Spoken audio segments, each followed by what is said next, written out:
Good morning, members, and good morning also to members of the public watching today. I'd like to begin by welcoming everyone to this meeting of the Environment and Green Investment Committee at Newshire Hall. The County Council allows filming and photography at its public meetings, so please feel free to take pictures and use social media during the meeting. Can I ask that everyone present turns their mobile phone, it's the subjunctive, turn their mobile phones to silent or vibrate while the meeting is taking place. Please be aware that this meeting is being live streamed and that a recording of the meeting will be available to view on the County Council's website. There is no fire alarm test scheduled for today, so if the alarm sounds, it's the real thing. Please leave by the nearest marked fire exit and assemble in the car park. The closest fire escape is through the middle doors on my left. Members, you will be aware that an item was added to the agenda after publication entitled Cambridgeshire Private Electricity Network Legal Agreements. I propose to take this after item 7, the energy policy item. So item 1 is apologies for absence and declarations of interest. So I'll ask the Democratic Services Officer please to report any apologies for absence. Thank you, Chair. We have apologies from Councillor Gowing and Councillor Tierney. We are expecting Councillor Ambrose Smith to sub for Councillor Gowing. Thank you very much indeed. Does any member wish to declare any disclosable pecuniary interest or non-statutory disclosable interest? I'm not seeing any. Thank you very much. So the next item is the minutes of the Environment and Green Investment Committee held on the 19th of January. So we are being asked to approve the minutes as an accurate record. If any member wants to raise a question on the accuracy of the minutes only, please can they do so now? I see no objection, so we'll take that as carried unanimously. We now have an action log, which was also included in the published papers. Do officers have any updates on the action log, please? No. We provided all our updates, so yeah. There's one ongoing item, which is a workshop to be arranged in June, and all the others are complete. So very pleased with that indeed. Thank you very much. So we'll take that as noted. Item 3 is petitions and public questions, and we've received none of either of those things. So we move on to item 4, where I will ask Claire Julian Smith, Delivery Manager Energy, to present us with a report on operation and maintenance contracts for large energy infrastructure projects. Claire. Thank you. So there are several projects due to complete this year and enter into their operating phase.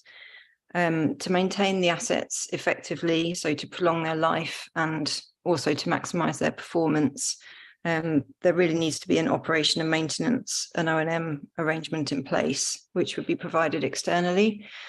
The contracting arrangement with Bouygues has a mechanism to enable them to provide the O&M service for us, and we're recommending an initial period of 4 years, which would retain flexibility on how the service is awarded after that.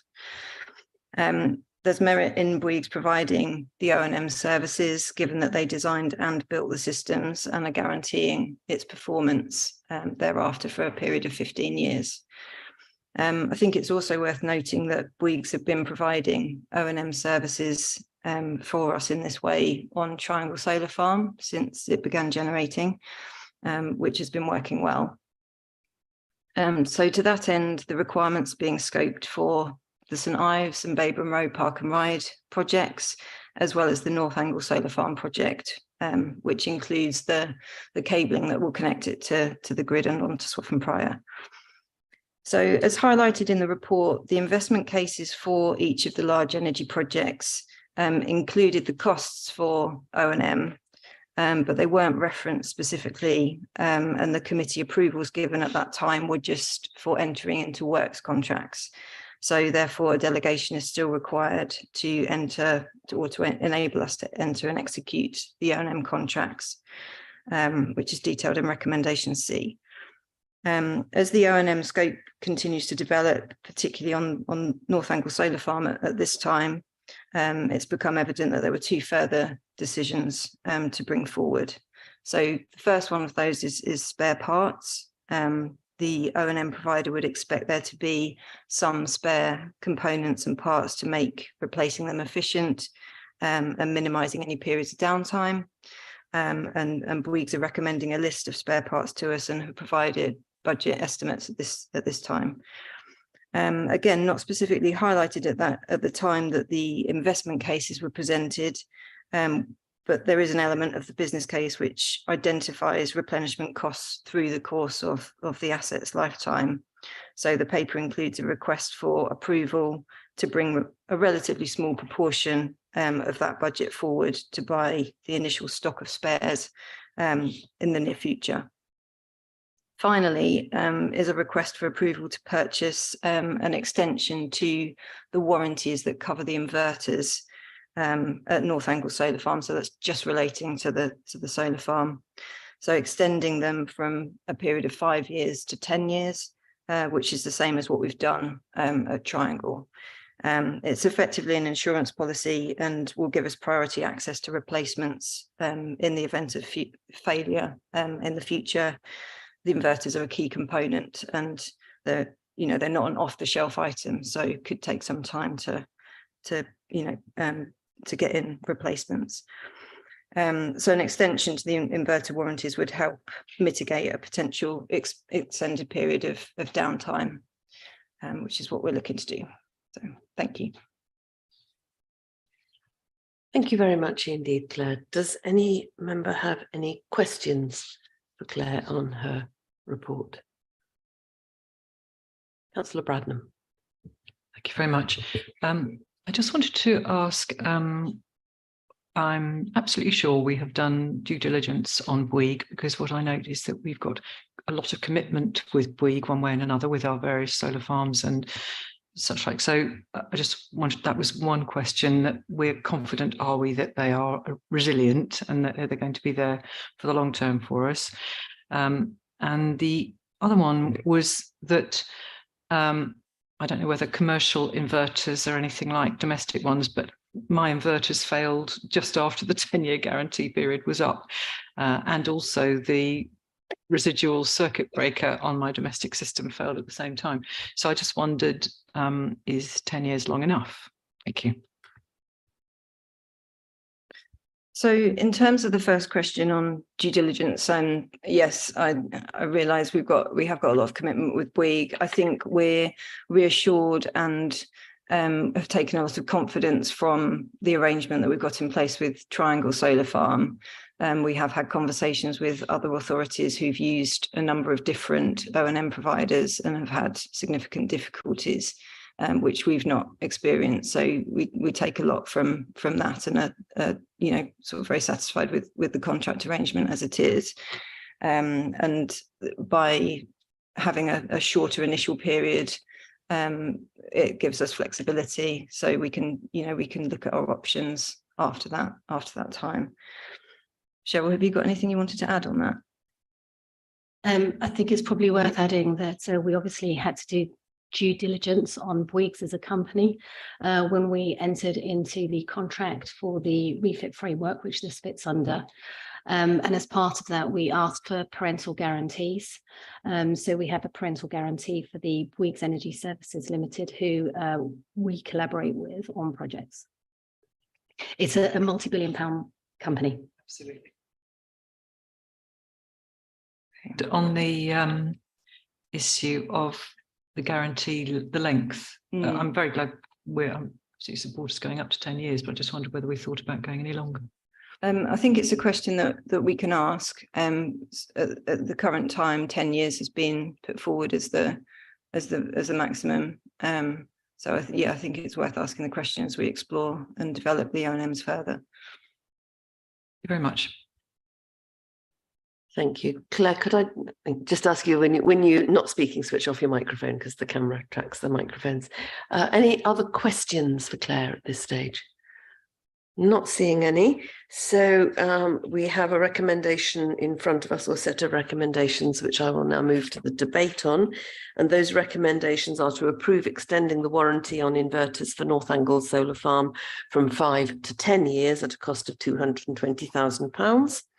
To approve the £140,000 of life cycle replenishment costs to purchase spare parts for North Angle Solar Farm and its private wire, Babraham Road Smart Energy Grid and St Ives Smart Energy Grid, and to delegate authority to the Executive Director in consultation with the Executive Director of Finance and Resources and the Chair and Vice Chair of this committee to authorise the entering into and execution of 4-year operation and maintenance contracts with Bouygues Energy and Services for North Angle Solar Farm, Private Wire, Babraham Road Smart Energy Grid and St Ives Smart Energy Grid, place orders for spare parts to be used during the operational phase for these schemes, and secure extended warranties for the inverters at North Angle Solar Farm. Does anybody wish to debate those recommendations? No? Okay, in that case, I shall move to the vote. Can I see those in favour of those recommendations, please? And that, I think, is unanimous. Thank you very much indeed, members. And thank you, Claire. Obviously, your report was so scintillating that nobody dare say a word about it. Our next item then is renewable energy export arrangements for the Council's large renewable energy projects.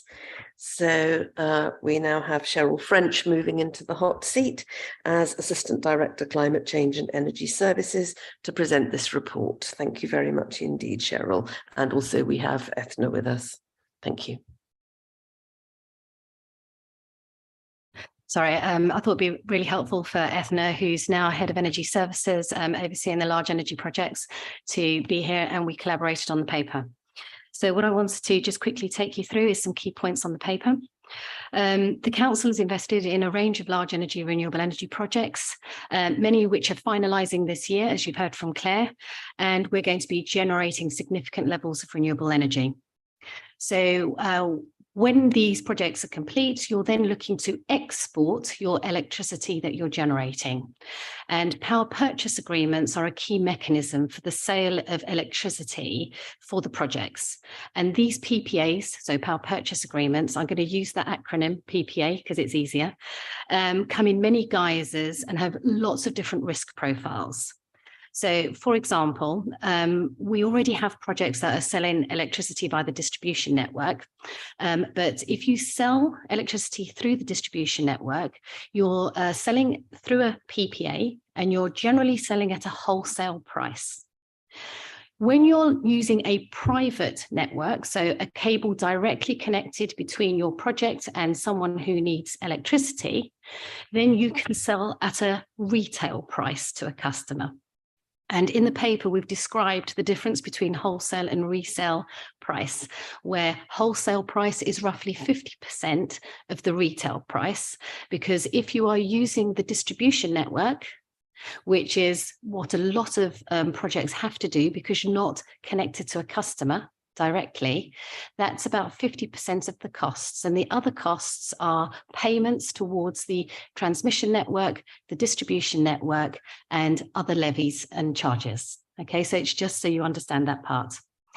There's also power purchase agreements, PPAs, which can be developed with large corporate organizations. And this is something that Ethna has had experience with in the NHS, where organizations who are looking at potentially netting off or let's say covering off or managing their scope 2 emissions, that you can effectively set up a corporate PPA with a provider through the distribution network, because obviously they might not be right next door where you can put a private wire in, and they will then take the REGOs and retire the REGOs. And so there are a lot of opportunities out there for us to start seeing what are the best deals and how do we maximize income. So in paragraphs 2.1 and 2.2, we describe the power purchase agreements the council's already entered into. So we've got Triangle Solar Farm. We've had a power purchase agreement for the last 5 years, and we've got one which now finishes in October 23. That's selling wholesale through the distribution network. We've also got agreements in place or just finalising negotiations for our smart energy grids. And those are private wire PPAs, where those are with customers directly. What I wanted to just quickly highlight is that in paragraph 2.4, we've also described something called netting off. And you'll see a table in the paper. And effectively what netting off arrangements are around is as an organisation, we buy electricity, and that's subject to a different contract, an import contract. And so you can go into an arrangement with the organisation for an export contract with that same organisation supplying you with electricity, and you can identify how much you could effectively sell to yourself. So if you look in the table, if we were looking at North Angle Solar Farm, potentially we could sell just over 9,000 megawatt hours, about a quarter of the capacity at North Angle Solar Farm, to ourselves. What happens is that because with solar, you're generating high in the summer and low over the winter, it doesn't exactly match. And that's why you can't sell all of your electricity capacity from North Angle Solar Farm to cover us and our demands exactly through the distribution network. But that's one of the mechanisms that we're also looking to investigate and potentially see if that is the best option for us. When we researched it a few years back, it wasn't, but things have changed on the energy markets. And so we're trying to investigate to see if that's a real option for ourselves now. The other thing I just wanted to highlight quickly is where we're trying to get to is we have the North Angle Solar Farm. We hope to be generating electricity from July this year. And so we need to go into a power purchase agreement. So we've set out in the paper the plan on how we're going to move forward for all of the PPA agreements that we need for our large energy projects, and specifically for North Angle Solar Farm. The final thing I just wanted to highlight is that on the recommendation, I actually edited out a word which is very important. And on the recommendation B, I edited out a word which was execute.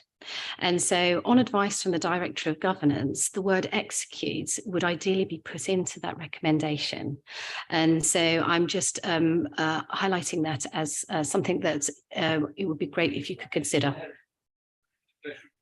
In recommendation B, I edited it out and I would like it back in. The proposal is to giving a recommendation B, delegate the decision to enter into power purchase agreements, should say delegate the decision to enter into and execute power purchase agreements. Thank you. Thank you. So yeah, my apologies about that. Any questions for Ethna and myself? Just to make it clear, we're not going to execute the Executive Director of Finance and Resources. Question, I think you had a question, Councillor Milnes, was that correct? Yes. Thank you. So like most of us, I was probably reading this and started wondering why on earth we were talking about buying our own power, so selling it and buying it back. But presumably this is because of the connection to the grid, and that we haven't got our properties proximate to our own generating capacity, and therefore we have to pay for it to go onto the grid and then back off again. Is that a reasonable That's summary? right.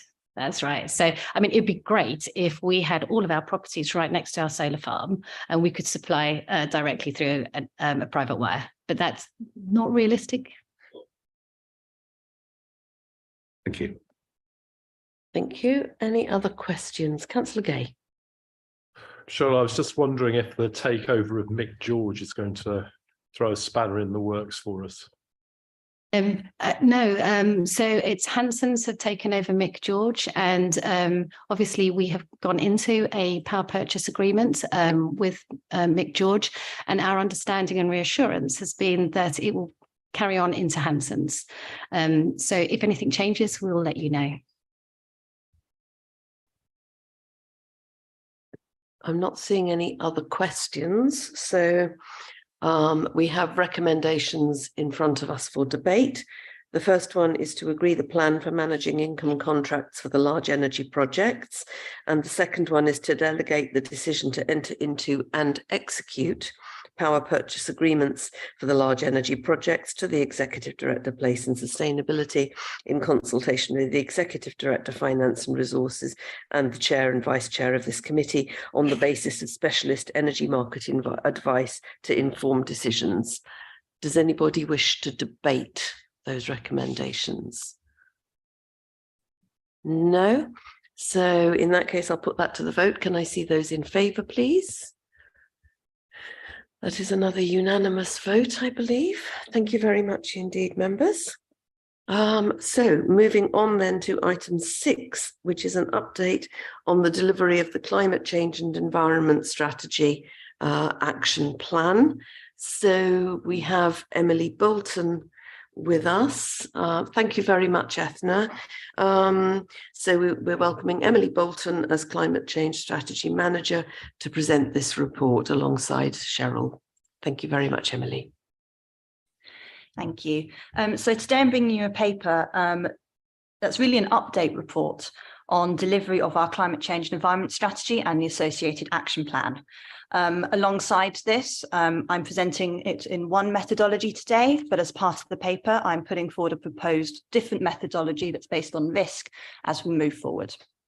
So it has been a year since our climate change and environment strategy was approved, and the action plan contains action from across all 3 themes within the strategy. So climate change mitigation, adaptation, and natural capital. Back in January, this committee had an update from the Enabling Net Zero programme, and that picks up many of those mitigation actions, but doesn't currently encompass the wider adaptation and natural capital piece, all of which are being reported on today. So currently, we have used a pretty standard RAG status to apply to each action to identify progress. 58% of the actions in our action plan are green, which means they are progressing well. 36% are amber, which means they are progressing. However, it has been perhaps slower than anticipated. However, within our paper, we do outline a way forward for each of those actions. And finally, we have 3 actions which are red, which means that unfortunately delivery has not commenced or has got to a stage where we're unable to progress it any further. Again, these have been detailed specifically in the paper, and an explanation of the delivery challenges has been provided for each of those. So we are also seeking approval in this paper for proposed amendments to the current action plan, as detailed in Appendix 2, and these really focus on 2 distinct areas. We've got actions that we would like to combine because upon reflection, we feel that they are more appropriately delivered together. For example, we currently have 2 separate actions, one to develop a pesticide use policy for council assets and another for biodiversity strategy. We think functionally they would be better if they're brought together and delivered together. And secondly, we have a small handful of actions that came forward as part of the Enabling Net Zero programme, but they are not currently part of our wider climate change strategy. And we would like to formally bring those in to our wider strategic approach. These have primarily come up because actions and our knowledge and understanding has evolved since February 2022, when our strategy was approved. Going forward, we are proposing a new risk-based approach for reporting progress. So while the approach that we've used today is very good at showing sort of a snapshot position of where we are at the moment, it doesn't really provide us a dynamic view of how well our actions are actually contributing to our targets, nor does it really provide a direction of change. All you know is that one action is green today, you don't know what it looks like tomorrow. So this risk-based approach is hopefully designed to overcome some of those limitations. And it really turns our action plan into a risk register, where each action is a way of mitigating the risk of not delivering our targets. In 9.1, we set out the criteria used to assign the severity or impact levels from 1 to 5, and those are encompassing things like how much they contribute to reduction of carbon, for example, all the way through to what's the potential reputational damage if we are unable to deliver a specific action. And in 9.2, we define the likelihood levels. These 1 to 5 and very low to high ratings also align with our corporate risk register. And the idea is that we can then directly link through from our action plan reporting to our corporate risk register, where we have a corporate risk on climate. Now, visually, this method does look very different, as illustrated in section 10. So being a risk-based approach, we would naturally expect in the early days there to be a higher risk of non-delivery. And so everything looks far more red and far more amber than the approach that I've showed you today, where there's a lot more green. And that is purely the nature of this sort of risk-based reporting. As time goes on, we would anticipate that residual risk of non-delivery to go down. And so you're starting to map out and see that direction of travel and direction of change. And similarly, when new innovations come forward, when new ideas and things change, and we introduce new actions, this risk-based reporting approach can far better accommodate and demonstrate the relative importance that new actions are bringing to our approach. So the intention would be to further refine this methodology. So in your paper, you've got some quite quick examples that I've put together to illustrate. And through refining, we will hopefully then be in a position to produce a progress report for you all using this new methodology, coming back to this committee in 6 months' time. Thank you. Thank you very much indeed, Emily. Members, questions for Emily, if any, on this? Oh, a sudden flurry. Councillors Coots, Milnes and Bradnam in that order, please. Not so much a question, actually, Emily, but just a comment. I've, as a number of us have, had the benefit of looking through this at a previous meeting, and I have to confess I found it quite confusing to begin with at that other meeting. So would you say that the new risk-based approach, while being better, could be initially confusing to people reading it and would need more care in reading it? I think that's a fair comment. I think the challenge is that we're so used to seeing things reported as on track, off track, not started, that taking this risk-based view has an awful lot of double negatives involved in those explanations. So yes, I think particularly when we're communicating this to our communities and residents, we all need to be very careful about how we do this going forward. And I'll note that as something to make sure we properly consider as we progress this. Perhaps we could have a risk register about the danger of not communicating effectively. Councillor Milnes. Thank you, Chair. Thank you for this. A huge amount of information in there. So I wanted to pick out one that was particularly germane to me. So in a double header way, we have district council grant schemes for electric vehicle charging points. And I notice on the first page of the appendix, reference to creating a joint policy with the combined authority and GCP to deliver a joint public EV charging scheme. But I see fragmentation even in the reporting from the different organisations. And as a district councillor who is involved in the process of giving grants for people to do rural charging points, which is answering some of this range anxiety question that's inhibiting perhaps some people from taking up electric vehicles. So I just wondered if you could give us a quick update of where those conversations are, where your thoughts of direction of travel, if that's on the expression. Yeah, thank you. Just some commentary on that. Of course. So the emerging joint electric vehicle infrastructure strategy has really arisen for two reasons. The first is to really flesh out the combined authorities' local transport and connectivity plan and their alternative fuel strategy, with some specific detail about what we will and won't do in Cambridgeshire and indeed Peterborough, where we think charge points need to go, how we will prioritise, starting to get into a little bit more detail of that nitty-gritty. And secondly, because there is an emerging trend from government that if we want to receive any government funding for these things, we need to have an associated strategy for them. That draft strategy has gone to the Combined Authorities Transport Board, I believe it was yesterday, as a draft for comment. And now it needs to go through the remainder of the Combined Authorities governance process. But the idea is that that will then bring together in a unified way how Cambridgeshire and Peterborough are going to be dealing with charge points. We have had comments through, and we intend to do further engagement with our officer counterparts at the districts to make sure we do align.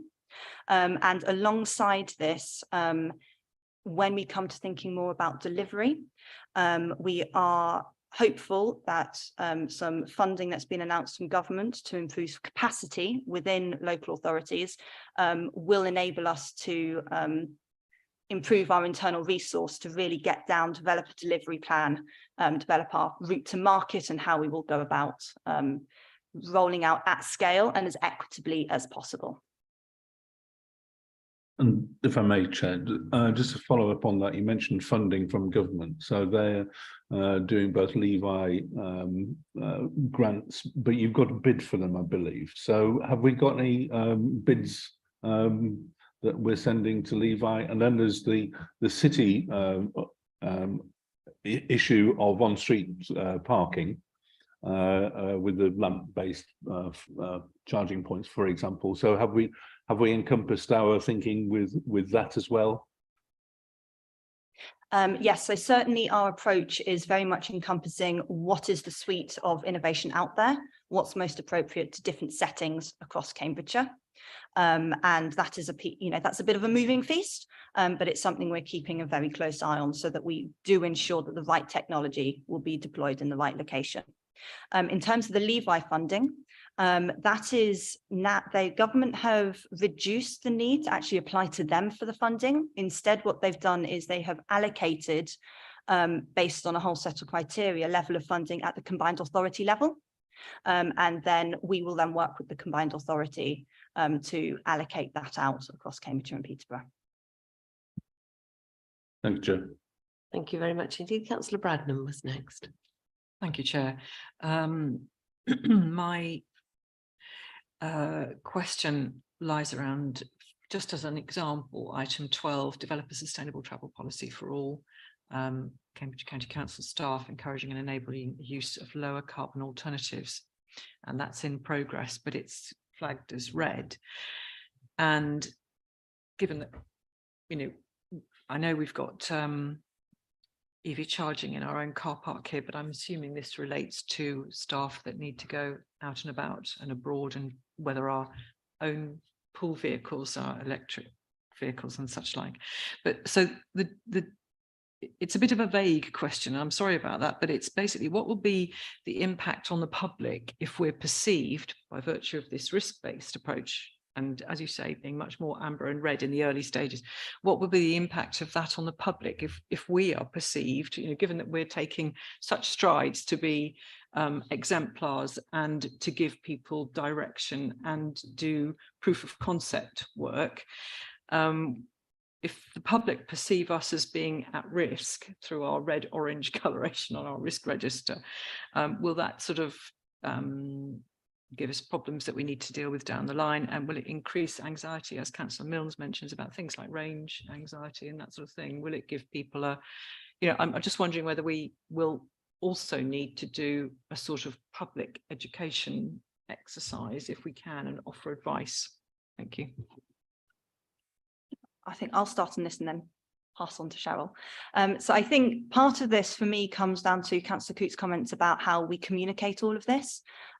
We will need to be, as you're suggesting, I think quite careful to make sure that we're appropriately telling people the right story and the right message behind what these red, amber, greens actually mean. Because as you say, it's no longer a RAG status that says we are doing or not doing something. It's how well we are progressing on it. Taking the sustainable travel policy as an example, this is, for example, why we've included reputation as a key element within how we're assigning severity within the new approach, because we know that there are some actions that are very much seen to be low-hanging fruit, or things that we can very, very visible to us. We see county council staff out and about. And so there's needing to make sure that we're adequately both reflecting those actions that will have the most impact, but also those actions that will drive us forward in terms of how we engage with our communities and being visibly seen to be doing the right thing. I'll pass over to Cheryl. That was a great answer, Emily. Just going to add to this, just to highlight Appendix 3, which is the impact assessment. So what Emily and I had discussed is, well, what are the impacts that we're assessing the climate change and environment strategy against? So the first one we identified was the risk of climate impacts to CCC services. So, as climate change takes hold, what is it we're needing to do in terms of adaptation, and how we're going to manage the impacts on our services. Then the next three are carbon reduction and biodiversity net gain. How good are we delivering against that? Then the delivery of the corporate priorities, which is co-benefits. Then around how we're getting onto the long-term transition. And then, as Emily mentioned, reputation. Now, the reason for sort of highlighting that is that our targets are long-term, so 2030. So if everything's green now, how's that perceived? So if you're trying to put in interventions, what you're trying to do is say, those targets are challenging. To get to 2030 net zero for scope 3 emissions, 50% reduction, you can't be there already. You're not going to be expecting to get there till much closer to the timeline. And those are the things that you really do need to highlight here, is that this isn't going to be an easy journey. And people need to understand that that journey has got new actions that are going to have to come in. Some actions which we can say through this risk-based approach, well, actually, are they as effective as we thought or perceived when we first came onto this journey? If you're already at green for net zero by 2045, then you've got to really question what you're doing. So one of the discussions that Emily and I had was, this is a much more profound way of covering any thought of greenwashing, because you're showing where and how you're managing the risks to get to where you need to. Thank you. And I know that this proposal has come from officers, and I'm absolutely sure it's because, as you've said, it enables you and you as officers and us as members to understand exactly whether we are getting closer to our targets, and not to give us any false sense of assurance that we're already there, or any sense of complacency. And that will also be helpful when talking to people in the public about, this is not an easy thing, it's hard to do, and we all need to be, making our contribution to it. So I think it makes sense. Thank you very much. Thank you, Councillor Hathorn. So I've got two sort of questions. One is from Reword Action 14, original wording: develop principles to mitigate carbon, adapt to climate change, and minimise impacts on nature for inclusion in all council strategies and policy.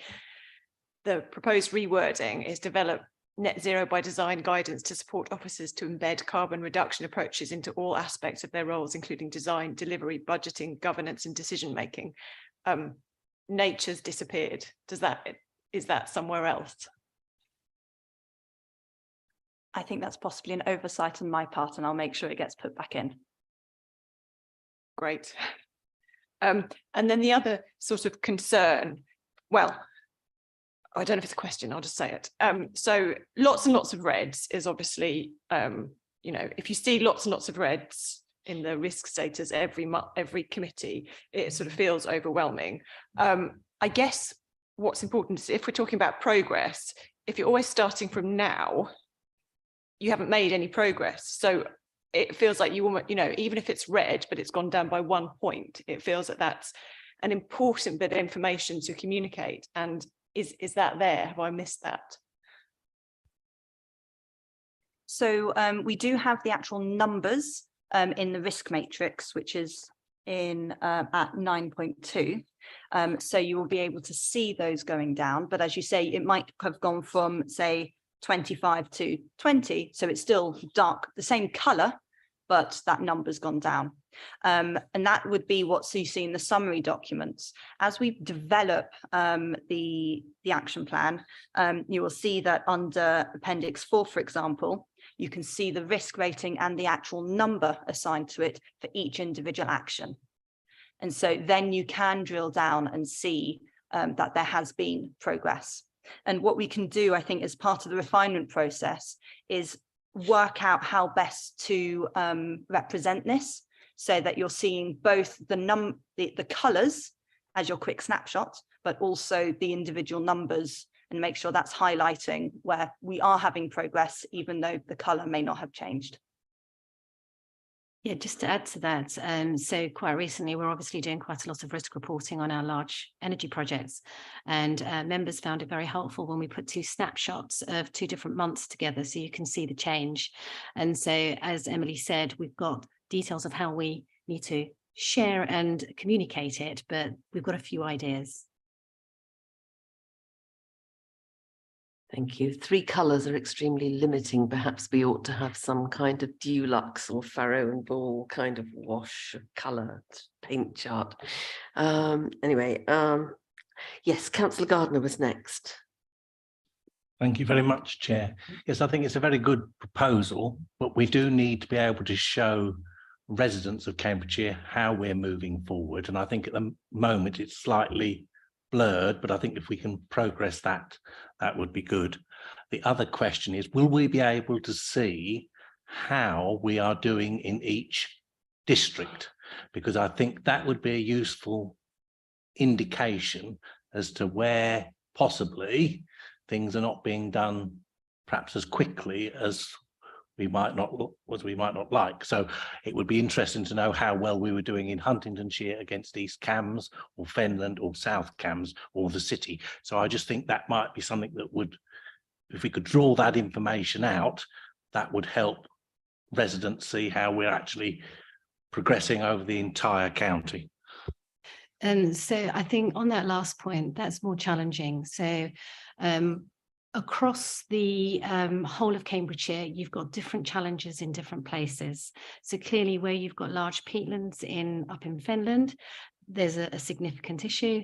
Plus in more rural areas, you've got bigger transport challenges, and some of the data which is collected around carbon reduction emissions is around other influences like the M11 and A14. So I think we've got the annual carbon footprint reports, and you can see how emissions are reducing across all the districts, as well as then over the whole of Cambridgeshire. I think the district councils generally have their own strategies. So I think they will be reporting against their progress on those strategies.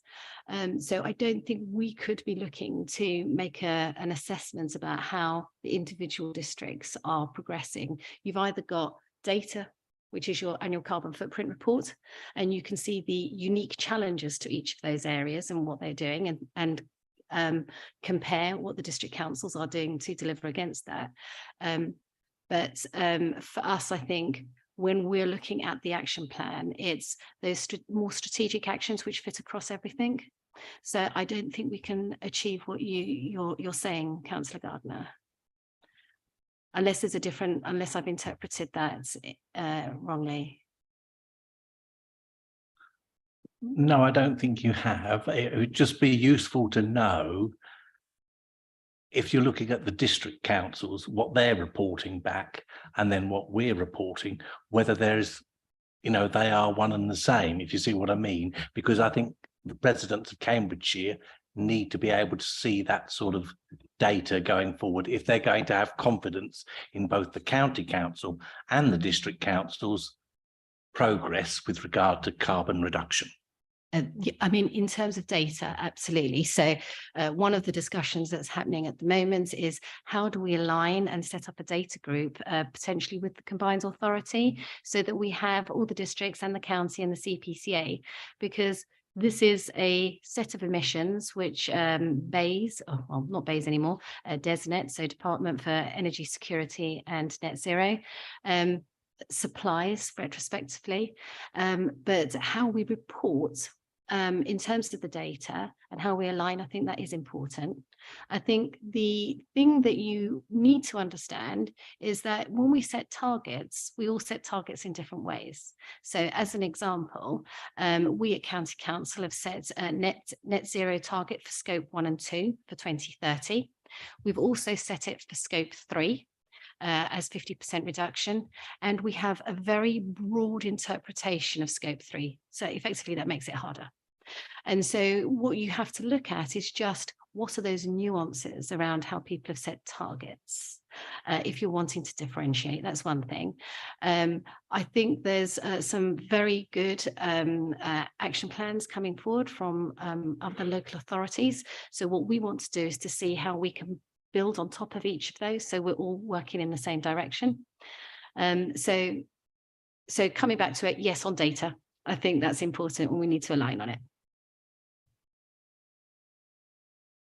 Did you want to come back? Yes, no, right, okay, no, I thought that was a very interesting question and a very interesting interchange, so thank you very much indeed for that. Councillor Milnes, you wanted another bite at the cherry. Thank you, Chair. You describe a very rapidly changing environment with legislation and targets and et cetera, et cetera. So how frequently are you recommending we come back and review our policy and reporting, and especially given that you're talking about going to a new type of reporting system based on risk?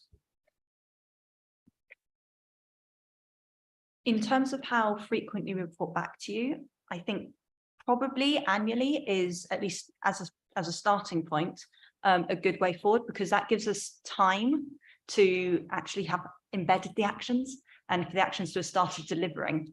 I think if we do it too frequently, we may end up in a position where actually nothing changes sort of month to month sort of level, because we've not had sufficient time for the change to actually take effect. In terms of reporting and updating the entire strategy, I think I'll hand over to Cheryl for that one.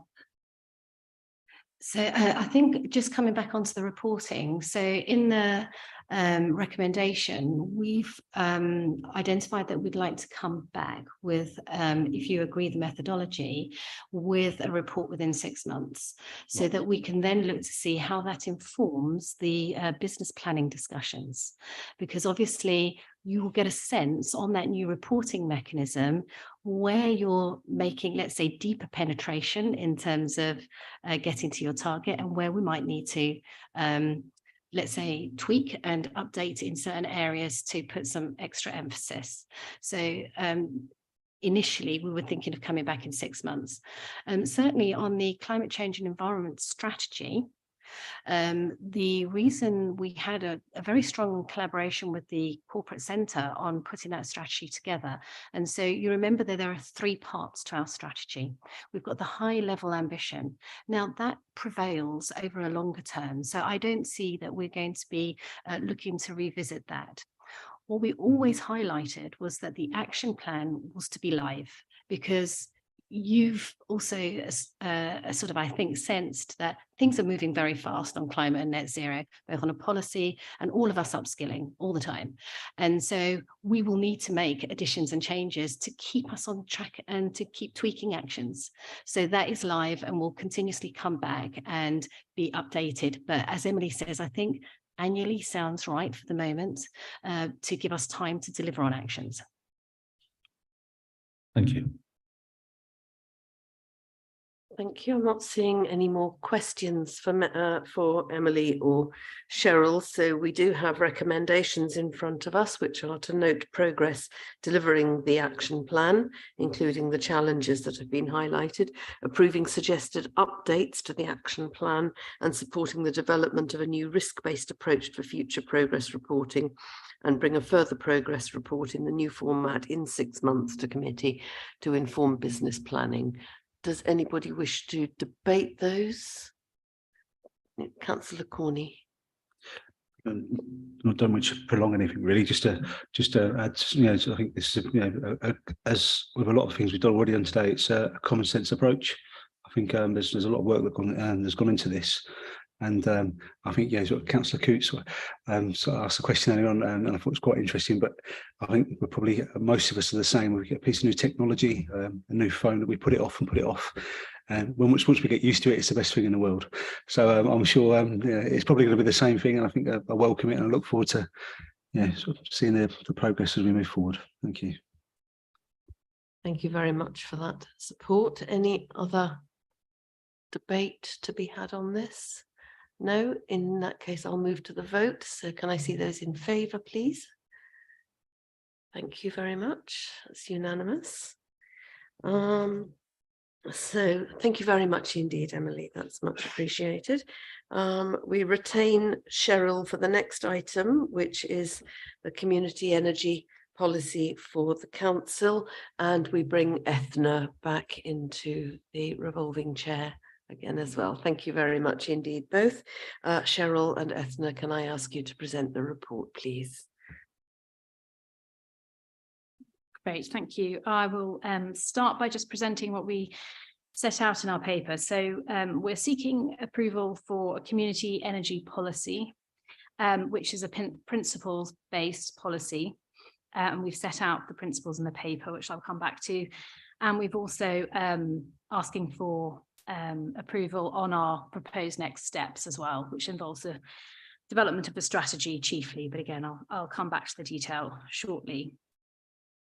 So the context for this is that community energy projects are chiefly renewable energy projects, but not exclusively. They are anything to do with provision of energy, so reduction of energy and energy efficiency as well. But community energy schemes have existed in the UK since about 2002, and were a growing sort of sector within renewable energy provision in the UK until about 2018. And we've provided some context in terms of the most up-to-date state of the sector report, which was produced by Community Energy England, Community Energy Scotland and Community Energy Wales. So the removal of certain incentives that existed for renewable energy across the board and were retained for community energy for some time were taken away, and the effect of that was felt from about 2018. And since then, we have seen very little by comparison in the way of community energy projects coming forward. However, there is now, and very recently, something of a sea change that seems to be potentially coming. So in January, Chris Skidmore published his net zero review.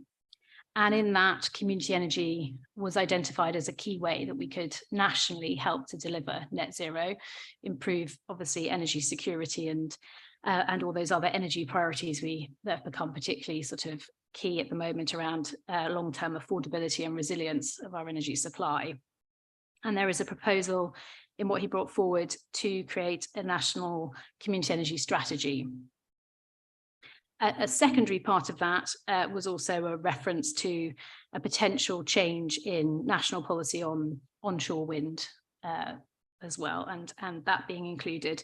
And obviously a number of community energy schemes around the UK have involved wind energy schemes. There's also a second key bit of legislation that's coming forward called the Local Electricity Bill. That's currently going through its second reading. That's not initiated by government, it's brought forward by a sort of campaign group that has wide support across the community energy sector. and is understood to have wide political support across parties too. And it's bringing about mechanisms that we detail in the paper to improve the viability, or aiming to improve viability for community energy projects generating electricity coming forward.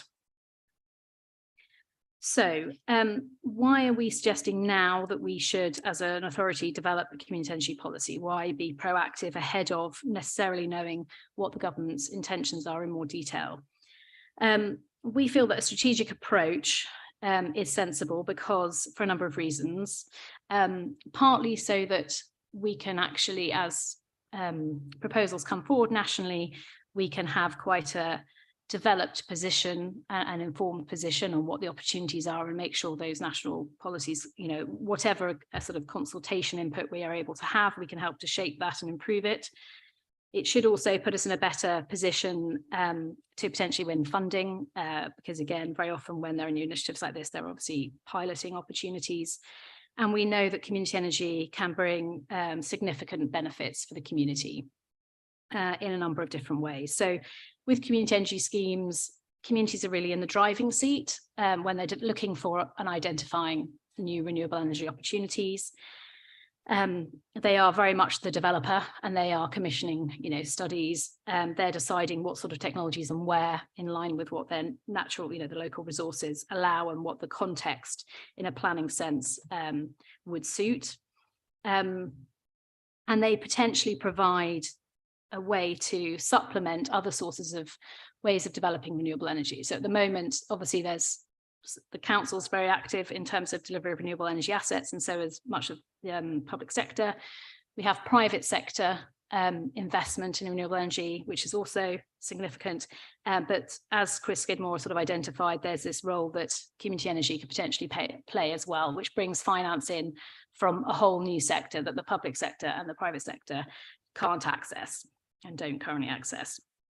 And community energy schemes very often will support projects that have a lower return as well than the private sector may be needing in order to make a project viable.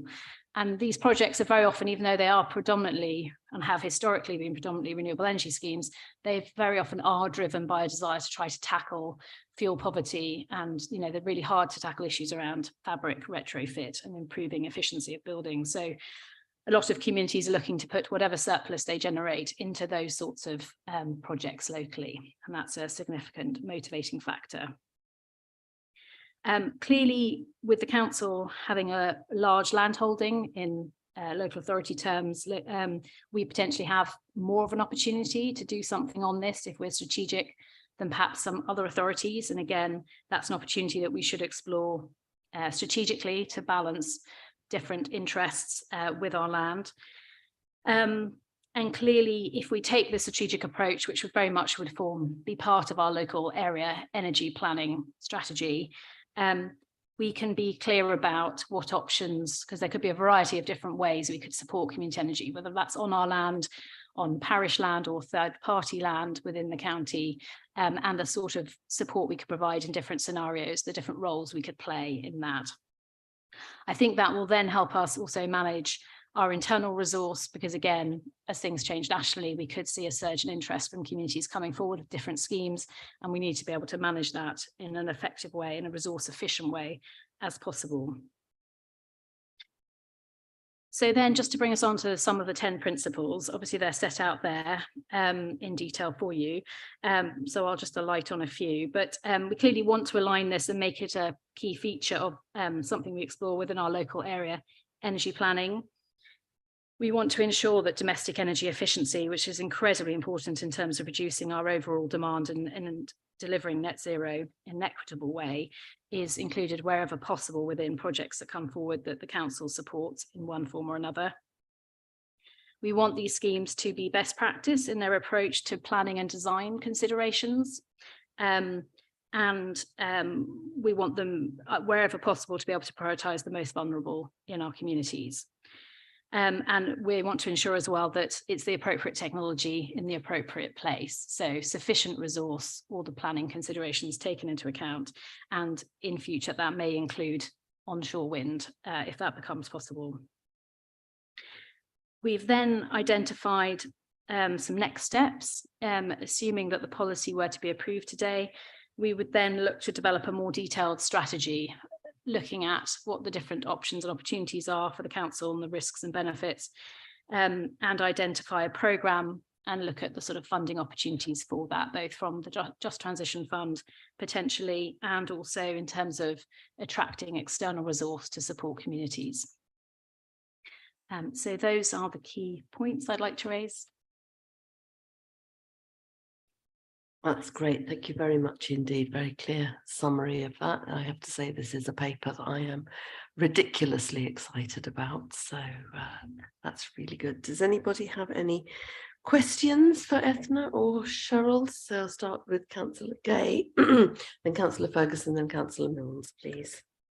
Yes, you've referred to onshore wind. Of course, the legislation which will make the necessary changes to the National Planning Policy Framework is being supercharged onto the statute book at the moment and should be in law by the autumn. So that would suggest that we need to start moving very fast to look at feasibility studies to identify sites and to be ready to hit the ground running as soon as this becomes a lawful option for us.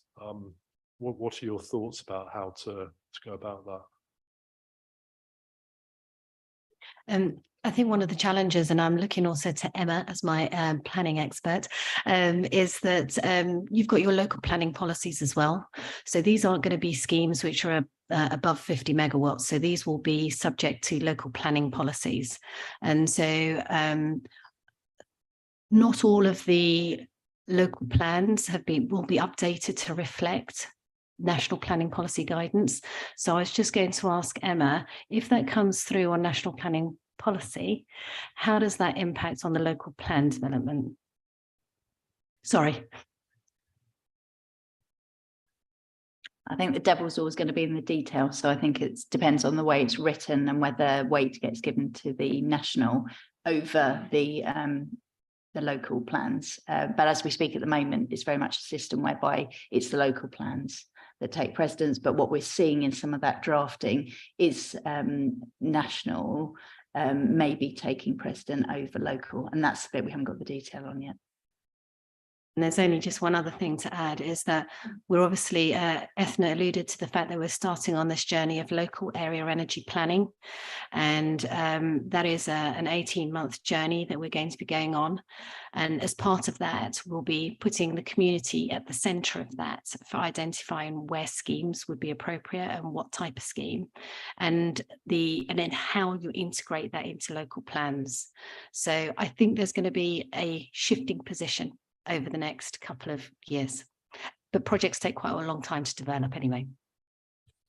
Could I just add on local area energy planning? We are also working with UKPN and others so basically there are a number of sort of publicly available data sets that provide some of that screening for us in terms of, and so we'll be able to broadly at least reduce down some of the variables that mean that you can or can't do wind in an area.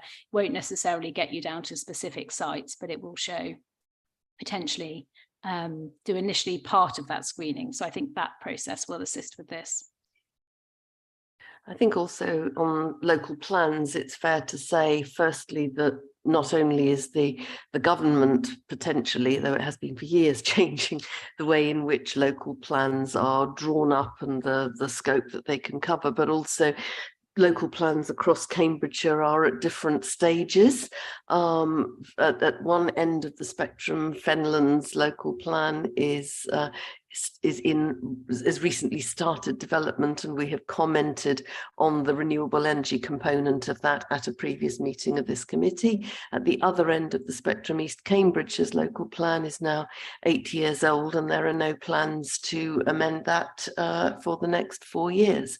So, you know, there is a huge variation in local plans, how current they are, and how reflective they are of policy on renewable energy, which has come on stream enormously since some of the older local plans were originally envisaged. So, Councillor Ferguson. Thank you. I'm also very excited by this. It does occur to me, though, that in this paper, the word community is rather loosely defined. And so I know it's early days, but have you given any thought to kind of the size of communities that might be able to engage with us and what sort of governance arrangements we might require? So there could be, you know, getting involved with a community scheme to put a few solar panels on a few houses might not be worth the effort, because you talk about managing demand, and I guess that's one of the risks for me. Yeah, so in terms of that, I think as part of our strategy, we would look at the different ways we could intervene and the benefits and the disadvantages of that. A lot of community energy schemes around the UK have started life with 2 or 3 active people in the community who then go seek wider involvement. Very often they are the really active people, and that's how it remains. They bring the sort of goodwill with them, but not necessarily the thousands of volunteer hours that are needed. But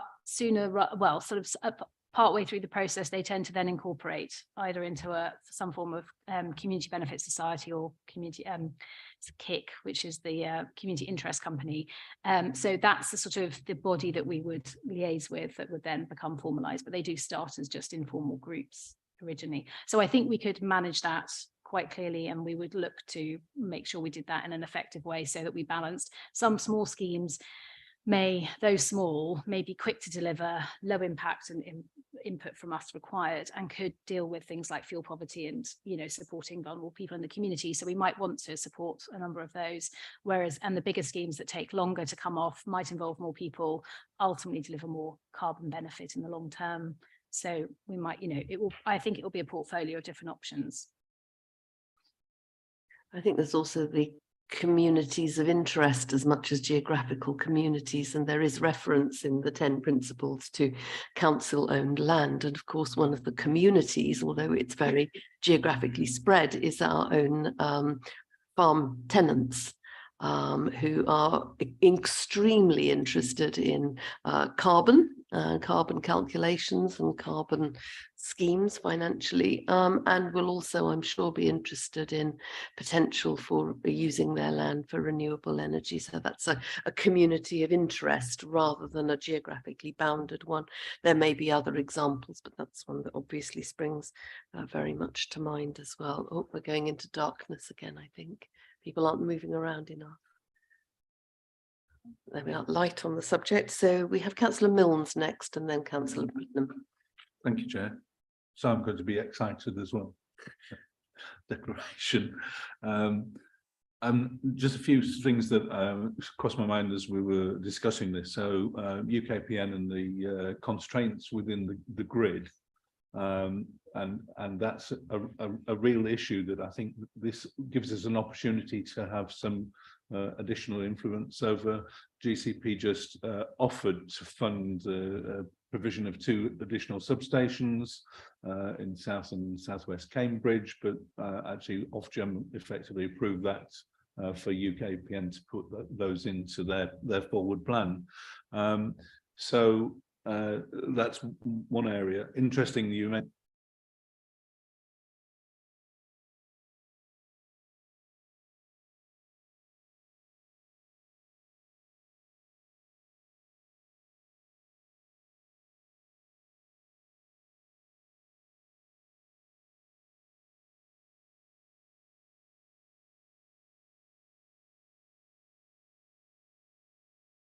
but then there are other examples elsewhere in the country. So Parker Owen in Cardiff is an example of a zero carbon development, and they have smart devices in their houses. So they've got smart washing machines, smart dishwashers, etc., which come on automatically. So the grid tells them when they can do their work. And so innovations like that we can have some influence over, but that clearly needs a huge amount of liaison with the planning authorities, with developers and so on. So again, we've got that multi-layered local authority scenario that will confound us, I'm sure, that you'll not be, one authority will be saying one thing and we'll go, oh, really? And I think that's just something that we need to be continuously aware of. Thank you. That's all I think. And there wasn't a question in there, perhaps, but there's certainly opportunity to comment. I can provide a couple of comments on that. So yes, you're right with the UK power networks sort of constraints and looking to free up the grid. Obviously, it's been predominantly a first come, first serve, and big companies are generally in a better position to get applications in early and all that sort of thing. So by being strategic on community energy, now that UKPN are taking a more proactive approach to trying to identify where public sector and particularly local authority requirements are, we can bring, hopefully, we hope, community energy into that discussion and say, but this could be a really key community energy project. It's come forward in this area. We'd like you to prioritise this as well. So I think that enables us, as you say, to bring into that.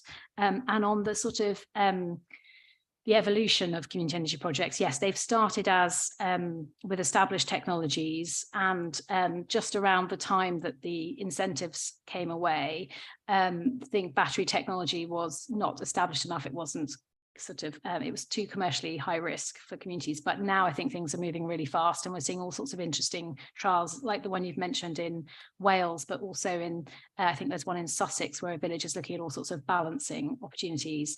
And there are some also lower risk sort of energy balancing technologies where anyone in the community, even if they're not part of buying shares in the scheme or anything, could potentially have that technology in their home and be reducing the demand, which overall makes the grid more efficient as well, helps us decarbonise quicker, means we don't need to pay to turn off renewable energy technologies when the demand doesn't match, all that sort of thing. So I think we're going to see, yes, a really interesting range of schemes coming forward, and the communities will be in the driving seat telling us what they really want to see.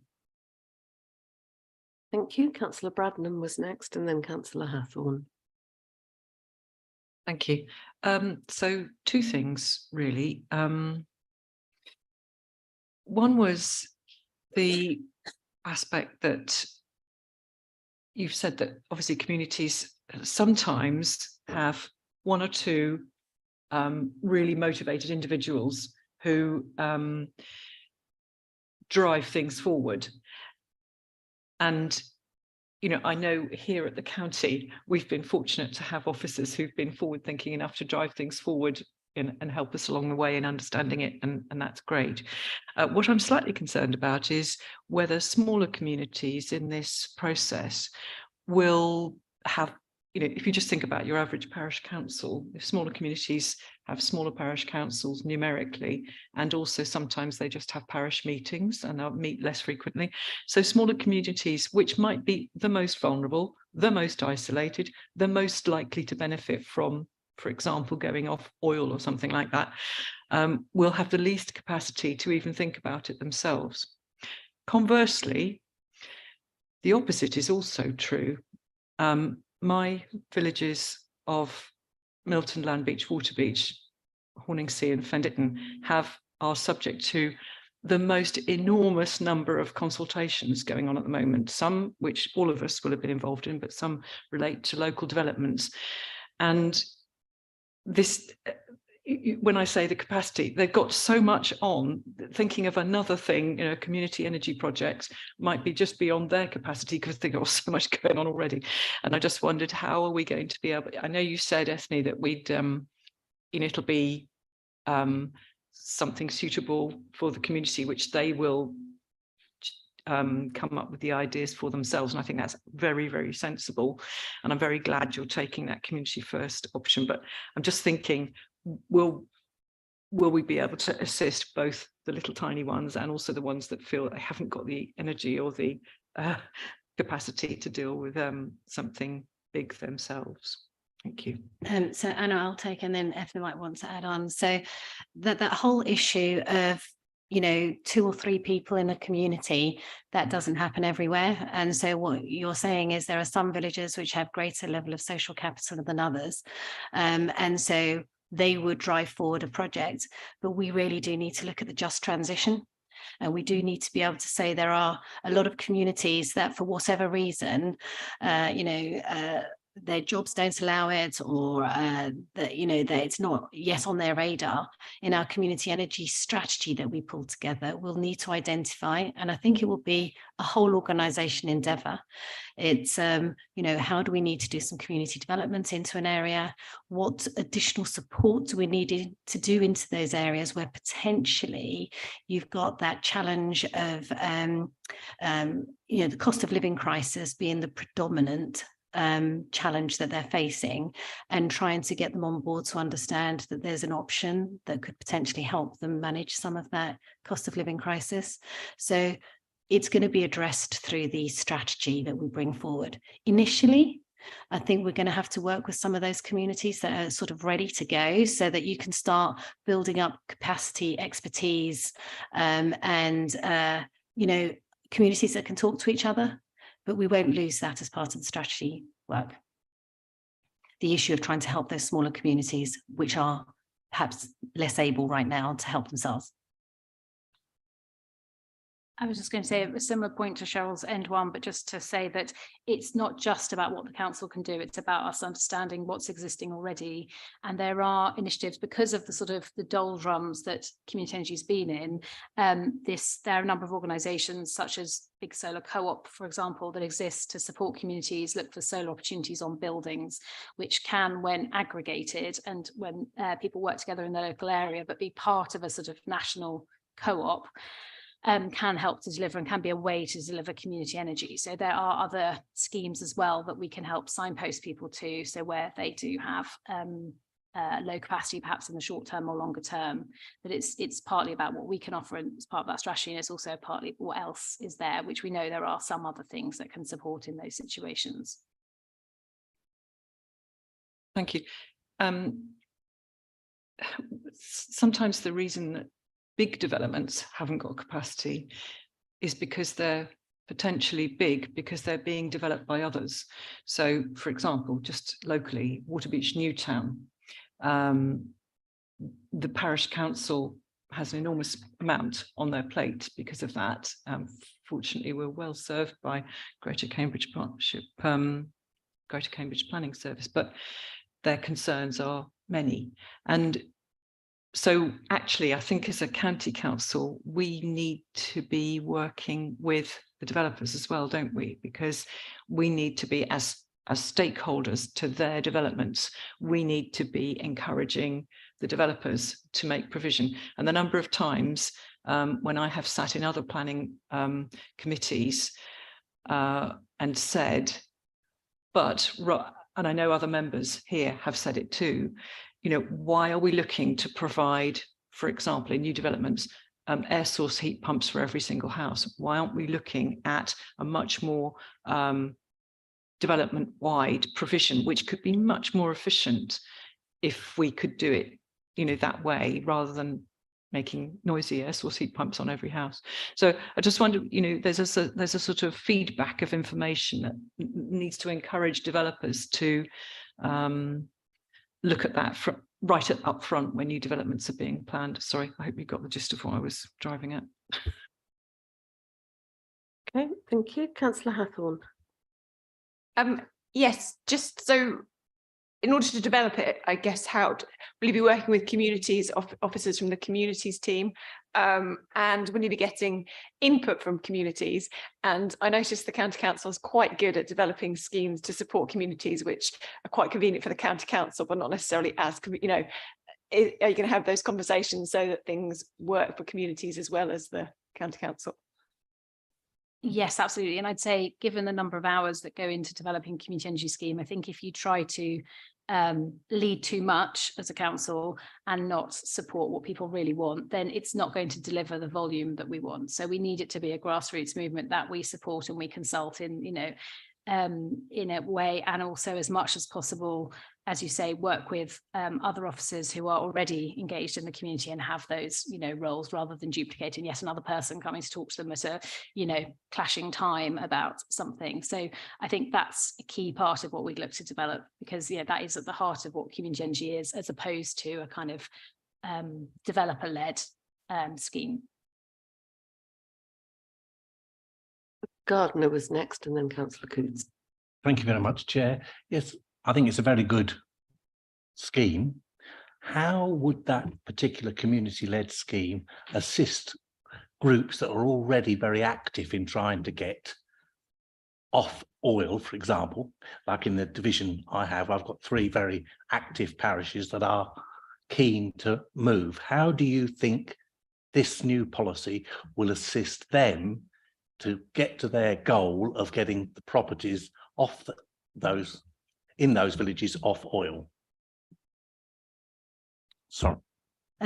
So, I mean, I think Councillor Gardner, you're really picking up on the 3 villages who are desperately trying to get off of oil. And I think we have to recognise that there are some, let's say, financial gaps here that need to be worked on and filled. And for that particular sort of set of 3 villages, there was to look at community schemes. You have a significant financial gap, and no project is going to come forward easily with a very clear financial business case. There's going to have to be a lot of work to understand where the benefits sit, where and how we might need to get investment to fill the gap, where the public sector plays a role in this, where we want to be part of that process. Because I think there are some projects which automatically can probably pay back. You know, you're talking solar. When you're talking heat, that's quite a different proposition because you're talking a lot of infrastructure cost. So this policy needs to be flexible on whether you're dealing with sort of generation like micro renewables, or whether you're trying to take forward a significant project which might be decarbonising a whole village, and how that looks and what that comprises. What I think we're going to be able to support in terms of villages which are trying to do this is to start having the conversations with government, with their new community energy strategy that they're hopefully going to bring forward, to say, where are the funding streams to fill those gaps? There is, you know, already a couple of grant schemes, but I think there will be more that is required to help get these off the ground. Thank you very much. Councillor Coutts. Fairly quickly here. I think it just recognise that it's just a hearts and minds business, this, and all of us seem to be doing the heart stuff, and you're doing the hard work with the minds, because my mind goes straight off to the west coast of Scotland, to a village where I stayed, where I was so proud of their own energy project because they were off grid there, and it's wonderful. The power of exemplars, I think, is the thing we need to be looking for, isn't it? Thanks. Great, thanks very much indeed. Not seeing any other questions. Oh, I am Councillor Ferguson. Chair, it's just occurred to me that perhaps I should declare an interest. I was a founder member of Waterside Green Energy in 2020, which is a community energy company. It's a CIC. I had a pecuniary interest to the tune of £1, but I resigned that in February, although I am still a supporter of those. Thank you very much, duly noted. So we have the recommendations to debate, which are to approve the community energy policy and agree the next steps. Does anybody wish to debate that, or have we all exhausted the topic and ourselves? We have not. Councillor Ferguson. So having just declared that interest, I've been through that process. So Waterside Green Energy, as it is now, was the product of a single man who when I first met him, I thought was a bit of a nut job, to be honest, but subsequently has secured, I think, £150,000 worth of funding towards building a water turbine on the River Great Ouse that hopefully ultimately will power 300 homes as well. And so when we're talking about size of, I think you had a good point about the size of engagements. Actually, sometimes some of the most passionate people are from the smallest engagements, and it takes a while for them to grow to a level in which they can successfully implement these projects. So I think I just caution you that when we're setting the criteria, we don't set it too low, so we can include people like the people who started Waterside Green Energy. But I think that's been a fantastic process, and we could have done it much quicker if we had the support of the County Council. So I completely support this. Thank you very much. It's inspired Councillor Corney to contribute. Councillor Corney. Yep. Thank you very much, Chair. I only hope that the chap instantly is not watching. No, just to endorse what has been said already. I'm excited by this as well. As a trustee of a community centre, that we work really hard and sort of pride ourselves on trying to do everything we can for the community and keep that in great condition. Listen to our users, and we're currently looking at an extension on it, but we've got a vast roof and we've got aspirations to do exactly what we're talking about here. And the building itself is a HDC asset. We've got the lease to it, but it still belongs to HDC. We had a meeting with them, a couple of the officers last week. They're really excited. I was explaining this to them after our briefing. They're really excited to hear this as well. So I think it doesn't matter who you talk to about this. I think it's welcomed everywhere. So I'm really looking forward to seeing this come through. And I think in general, I think it feels like things are changing for the good at the moment, and it's really welcome. So well done.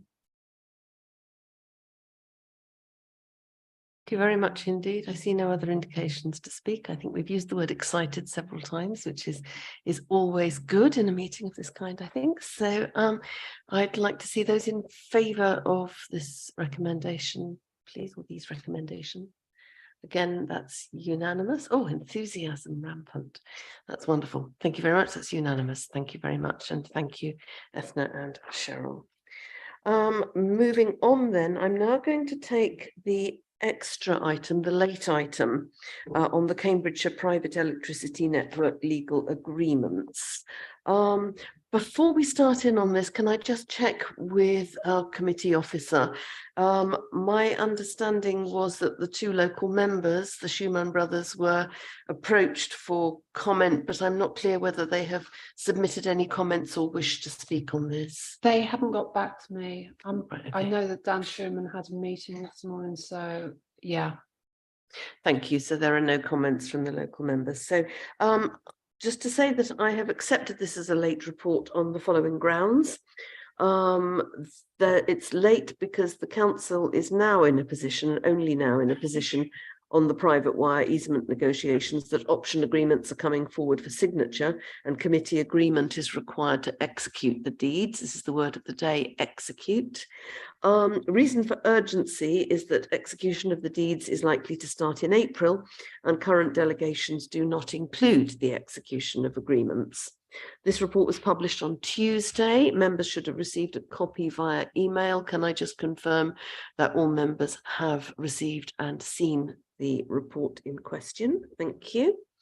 Bearing in mind that this is about legal agreements that are yet to be signed, can I urge members to be a little cautious in some of the things they might wish to say, because we are talking about the council's interests and legal agreements, and that's always a slightly crocodile infested water. So can I ask Ethna George, Head of Energy Services, to present the report, please? Thank you. Thank you. So as stated, this was a late paper that we brought forward, and just to note for committee's benefit that all the internal consultees have approved the paper. So since you've seen it, there may have been one or two gaps, but those have now all been addressed. So in terms of what we're bringing forward is a recommendation that's aimed at, for governance purposes, to ensure that we have the express permission ahead of entering into the necessary legal agreements that are associated with those deeds of easement.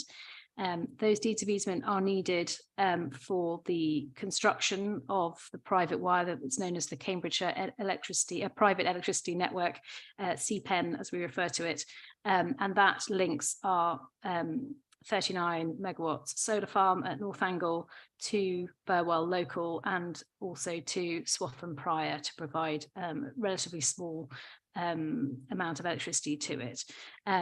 As Councillor Dupre has said, obviously those agreements are obviously in advanced stage of negotiation.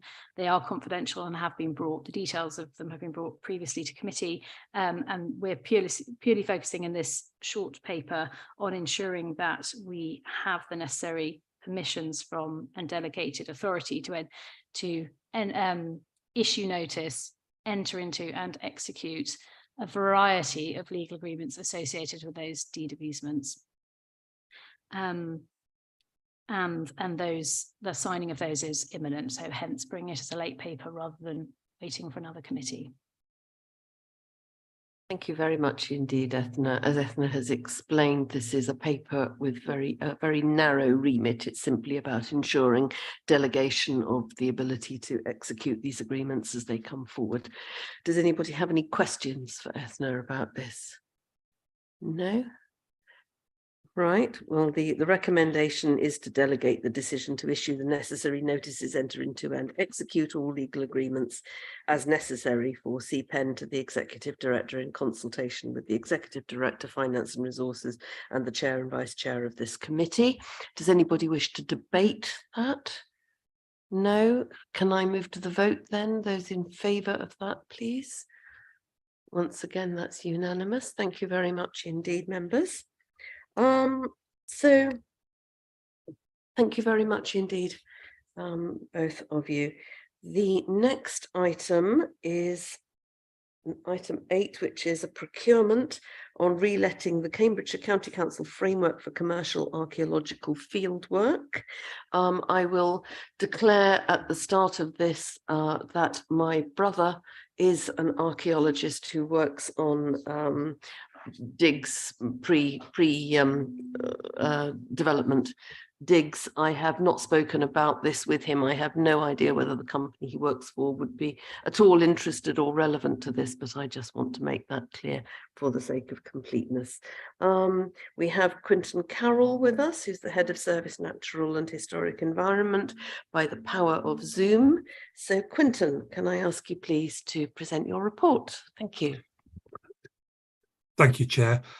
Yes, this is a request to authorise the reprocurement of the framework and to that wording and execute at the end in its award. The council's had a framework agreement since about 2008.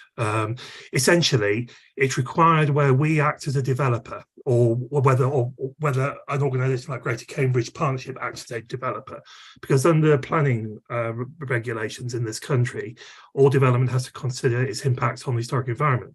And if there is harm there and it can't be mitigated by any redesign, then archaeological fieldwork has to be undertaken, and that's done almost entirely by commercial companies these days. To give you some idea, we have around 200 to 300 projects per year across the whole of Cambridgeshire, across all our development, across all private and public development. So effectively, because the scale of the council's works, particularly through Greater Cambridge Partnership, it's always felt necessary that we should have our own framework in place, as we do for other services that we routinely procure. Our current one expires in August this year, so we're setting things in place to get it for a timely re-tendering and allocation of that framework. We normally have up to 3 companies on there. The estimated total value of contracts is between £2.5 and £3.5 million throughout the lifetime of this particular framework. It will be for standard 3 years plus 1 year extension if there's any capacity in the £3.5 million left. If not, we will relet after 3 years. It's being discussed with Greater Cambridge Partnership, who have requested that we maintain this because of the anticipated works coming through, and they recognise the value of it. It also means that because we are effectively acting as the developer here, we could also insist on various benefits that we would ordinarily like around best practice. So membership of the Professional Institute, the Chartered Institute for Archaeologists. We can also require them to demonstrate that they don't have any major backlogs, any unfunded work. And this year, as a change to the previous ones, we're pushing hard on the council's priority around social value and net zero. So we are requesting that bidders need to demonstrate their adherence to social value TOMs that we apply in our other procurements, and also that they demonstrate their commitment to meeting net zero.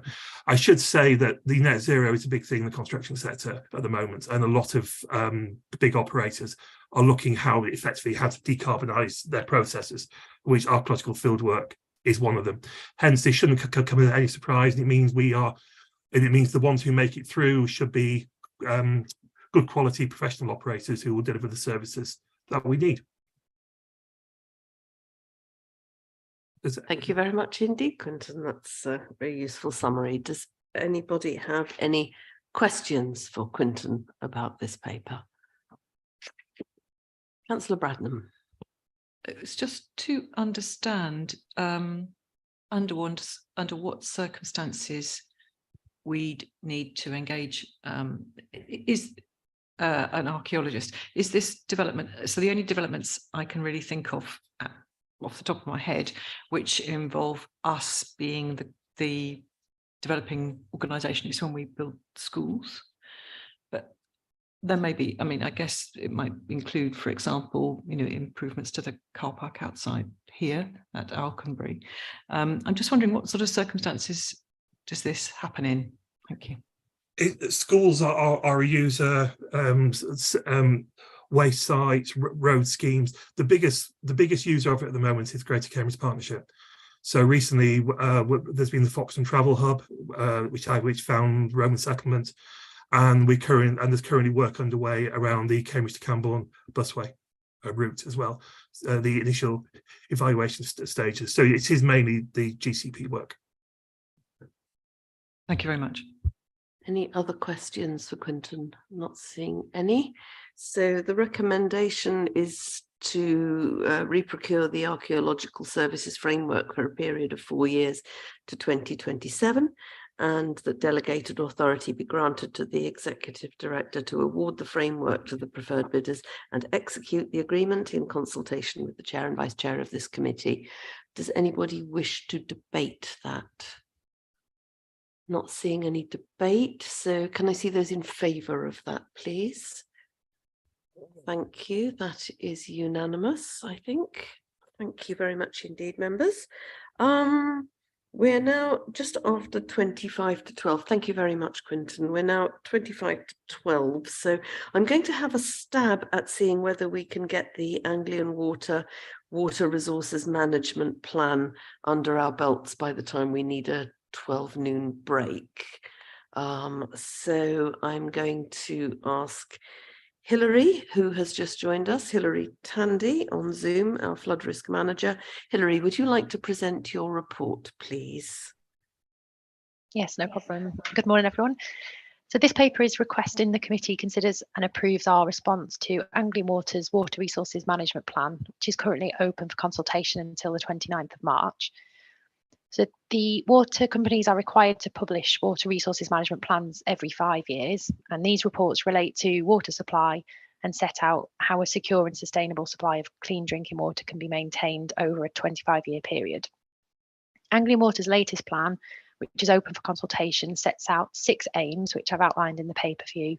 And as well as these 6 aims, there are also 4 core areas that are being consulted on.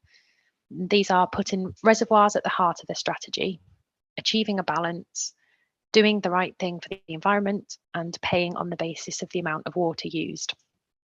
And it's important, just particularly relating to the reservoir aspect, that the consultation isn't asking for specific comments on the proposed reservoirs, but instead the overall premise of using reservoirs as a supply of water.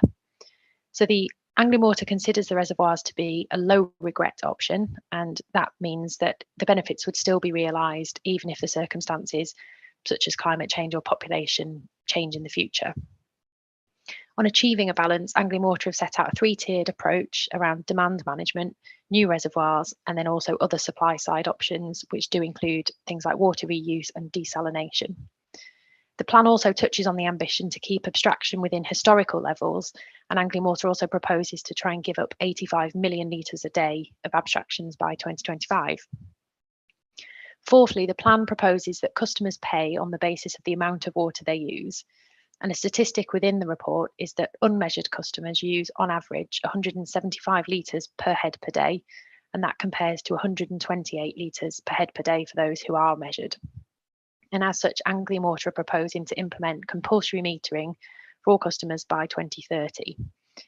It does acknowledge the impact of this on those who use a high level of water, and that may be beyond their control to reduce, but they do believe they have the right financial support package for all customers that would be affected by this. So we've drafted a response to the consultation, and that's attached in your papers. The responses are set out.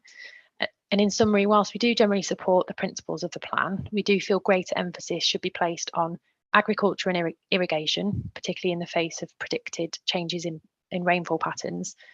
And as well as this, we do also request further evidence of the need for compulsory metering and request a full equality impact assessment to demonstrate that any adverse impacts of compulsory metering could be managed appropriately. So I don't propose to run through the actual response in detail, but if anyone has any questions, I'm happy to take them. Thank you very much indeed, Hilary. Questions for Hilary? Councillor Smith. Thank you. I don't know if it's a question, but basically we've put forward questions sort of as our response. Are we likely to hear back about them? Do you think? And then also on page 4, I think it is, they are I'll find it and then I'll say it. It's basically they're on, if I can just ask that one, then I'll find page 4. Are we likely to hear back about our questions that we're raising? Can I just clarify, do you mean whether you'll hear back from Anglian Water or hear back from officers? No, I always hear back from officers. You're always very helpful. No, will we hear back from Anglian Water the questions we have raised, do you think? They will respond to the consultation and provide an overall response, but I don't know that they would specifically respond to individual questions. Right. Okay, then, right, basically 1.7, just a quick one, if you don't mind, Chairman. Anglian Water suggests the approach will keep bill impacts as low as possible. They suggest, can we not ask that it actually does keep things as low as possible? That's probably, you know, sort of. 1.7, I was asking. That's all I was going to raise, Chairman. Thank you. I'm just trying to find the. Yeah, it's basically page 4. Achieving a balance. Sorry? The 1.7 is called Achieving a Balance, Yeah. That paragraph. 1.7 is the 4th bullet point. I'll try and find it. I did find it. Anglian Water suggests the approach will Yeah. keep bill impacts as low as possible. Right, okay. I'm not sure. Hilary, do you have a view on whether we can ask them to ensure that happens, which is, I think, what's being asked? I'm not... we can certainly adapt our response to that particular question and say we require or we request that you do keep bill impacts as low as possible. Yeah, I just think we should try and do our bit about everybody keeping the bills down. That's all. Okay, thank you Thank very you, Chair. much. Any other? Councillor Ferguson was next, then Councillor Ray, then Councillor Coots. Thank you, Chair. On 1.8, and you just mentioned it, Anglian Water pledges to give up 85 megalitres, which is 85 million litres of abstraction licences. In the media, especially in East Anglia, chalk water abstraction is a cause of great concern.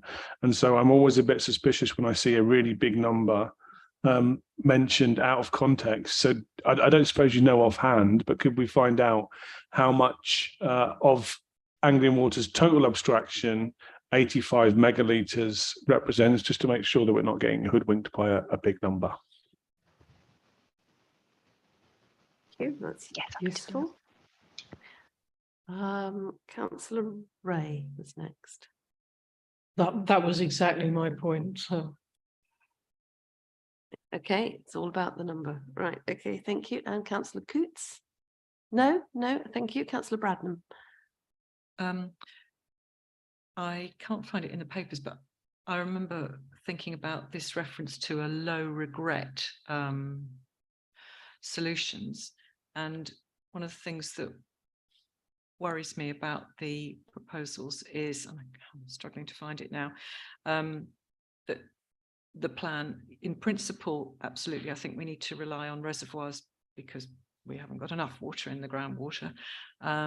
but I just wondered about locations needing to be in locations that are not going to be subsequently inundated at any point. And I just want to be sure that we're confident that the proposals are going to be a low regret option. Hilary, are you able to comment on that? Yeah, so I could suggest in our consultation response that we comment on that and, you know, say to them that we ask you to ensure that any reservoirs are considered in, you know, I can't think of the wording off the top of my head, but if they cover all potential impacts, not just looking at where they need to be for the supply of water, but like Councillor Bradnam said about climate change impacts, whether that's flooding or coastal, so make sure they're suitably located. Thank you very much. Thank you. Are there any other questions? Is to consider and approve the response as appended and to delegate authority to the head of service, natural and historic environment, to make minor final amendments to the response in consultation with the chair and vice chair of this committee ahead of submitting to DEFRA by the 29th of March. Does anybody wish to debate that? Councillor Ferguson. So thank you, Chair. I do support this, but I am aware that Anglian Water has been the subject of considerable negative press in the last few years to do with things like sewage, chalk water abstraction, and the level of dividends that they pay to their shareholders. So I think that you've done an excellent job, Hilary, in representing our position on all of this. But I just urge some caution that we're dealing with commercial companies whose main loyalty sometimes seems to be to their shareholders rather than to the people.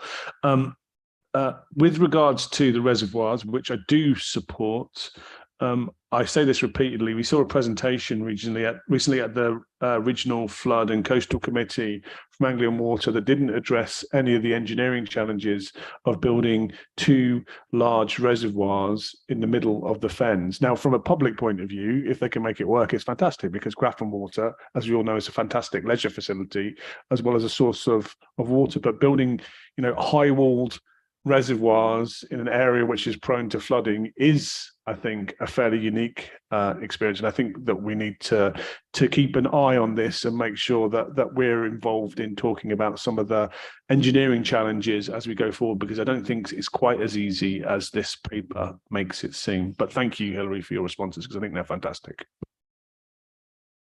Thank you very much, Councillor Ferguson. Councillor Corney. Thank you. Yeah, I'd like to add to that a bit further in that I actually sit on the navigation committee at the middle level, and there is I can't think of the name of the dam that breached a couple of years back, but since then there is a precedence that they have to be able to remove a certain amount of water from a reservoir in a hurry if they need to. And there was, at the time, the middle level was saying that there wasn't, that hadn't been the discussion that they'd hoped for, because the middle level will be the people that will deal with this this water, because obviously that water will land in their waterways and they will have to pump it out. And obviously the chances of this happening will be at a time when they're already working at a high capacity anyway. So I think if we can encourage any dialogue there with other groups, I think that would be great. Okay, thank you. Point noted. Not seeing any other hands going up in this. So members have made a couple of suggestions for changes to the response, and that is picked up in recommendation B, the delegation to make minor final amendments. So we will ask Quentin Carroll to pick those up as we revise the draft for submission to DEFRA. With that assurance, then can I see those in favour of these recommendations? Once again, unanimous. Thank you very much indeed, members. That was a useful debate, and thank you, Hilary. I'm now going to move, I think, to a break. We've got the corporate performance report, finance monitoring, and the agenda plan to go. But in order not to overrun, I'd like to take a 10-minute break at this point. So we will return here at 11:58, please.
Right, thank you very much indeed, members. We will resume the meeting. So we are on to item 10 on the agenda, and that's the corporate performance response and a report. And I see we have Rachel Hallam, who is Research Manager for the Business Intelligence Service, to present the report. So Rachel, tell us all about it.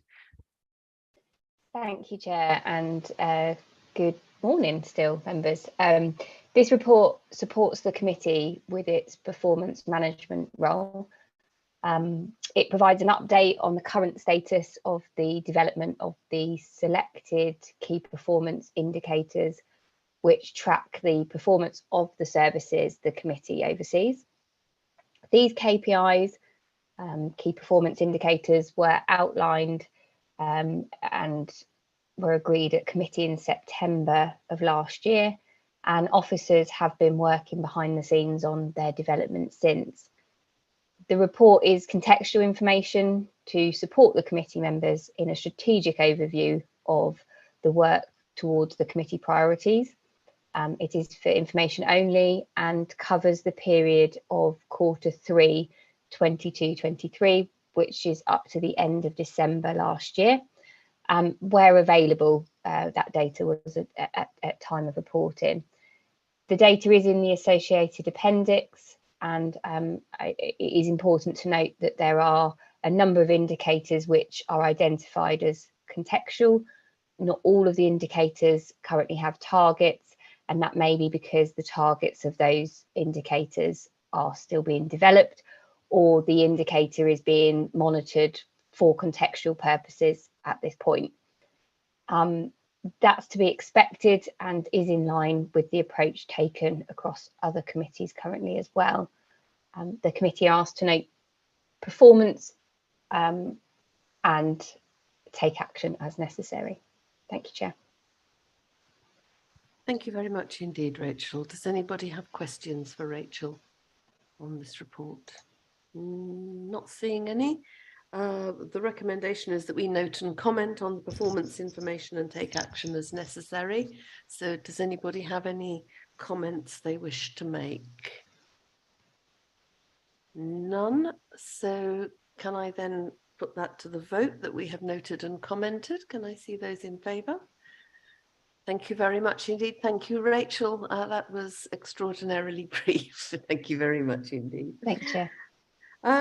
Item 11 then is finance monitoring report, and we should be expecting Sarah Haywood, our strategic finance manager, via Zoom, and she appears as if by magic. Hello, Sarah. So Sarah, can you present your report to us, please? Thank you. Thank you, Chair. This is the Finance Monitoring Report as at the end of January, and across place and sustainability as a whole, there's a forecast year-end position of a small overspend in the region of 200,000. The main variances which affect this committee are waste and energy, and they haven't much changed since last committee. They're the same sort of regional forecast, about 800k pressure on waste and about 300k pressure on the energy projects. On the capital, the main variances, which again I brought to your attention before, are Swaffham Prior Community Heat Scheme, Babraham Smart Energy Grid and North Angle Solar Farm. That's all I was going to say at this stage. Thank you, Chair. Thank you, Sarah. Questions for Sarah? None, it appears to me. The recommendation is to review, note and comment. Does anybody wish to review, note or comment on the report? Nobody. So can I see then those in favour of accepting this report? Thank you very much indeed. It's unanimous, and thank you very much, Sarah. Also very brief, so thank you. So we then move on to item 12, which is our committee agenda plan, appointments to outside bodies and internal advisory groups and panels. So I will turn to our Democratic Services Officer to update us on any changes to the published agenda and on appointments. So Dawn, please.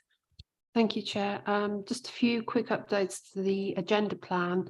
There'll be an update on the delivery of the climate change and environment strategy, which we took early in the meeting, in 6 months' time, as was mentioned. So that will be scheduled for September. And there'll also be, as you're probably aware, a special meeting next Wednesday on the waste PFI.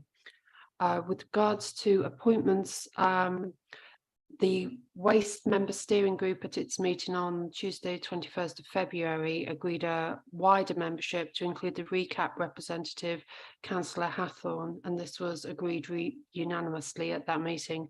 So members are asked to agree that appointment. Thank you very much indeed, Dawn. That rather ties up the sorry, fit of enthusiasm. That ties in our membership of RECAP with the ongoing discussions about waste, which have preoccupied this committee and the working group for some time. So seems to me to make eminent sense. Does anybody have any comments or questions on those items? No.